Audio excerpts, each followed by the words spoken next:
তারেক রহমানের রাজনৈতিক কর্মসূচির কারণে ঢাকার বিভিন্ন সড়কে তীব্র যানজট সৃষ্টি হয়েছে। এর ফলে ঢাবির অনেক ভর্তি পরীক্ষার্থী সময়মতো পরীক্ষার হলে পৌঁছাতে পারেনি।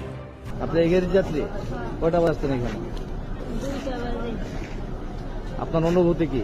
মানে এই যে 2টা বাজে আসছেন, এখন 6টা বাজে।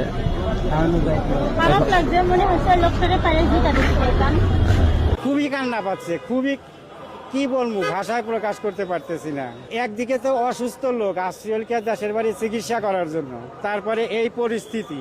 দুঃখ লাগতেছে যে আমরা আইছি বাইরে থেকে, আজকে শখ করে একটা গাড়ি নিয়ে আসছে, আর এই গাড়ি আমার এয়ারপোর্টের মধ্যে ঢুকতে দিল না। আমি এইভাবে ঠেলিয়ে ঠেলে নিতেছি, এতে তো আমার কাছে ওইটাই মনে হয় যে আমরা মনে হয় যে অপরাধী করছি। তারেক রহমানের জাতীয় স্মৃতিসৌধ যাত্রাকে কেন্দ্র করে রাস্তা বন্ধ রাখায় ঢাকা টাঙ্গাইল মহাসড়কে অন্তত 30 কিলোমিটার যানজটের সৃষ্টি হয়েছে। চরম দুর্ভোগে পড়েছেন ঢাকামুখী হাজার হাজার যাত্রী। যানজটে আটকা পড়ে কালিয়াকৈর এলাকায় গাড়িতেই সন্তান প্রসব করেছেন একজন প্রসূতি মা। ভাই কেন হয়েছি তারেক রহমান হয়েছি কিষাণ করো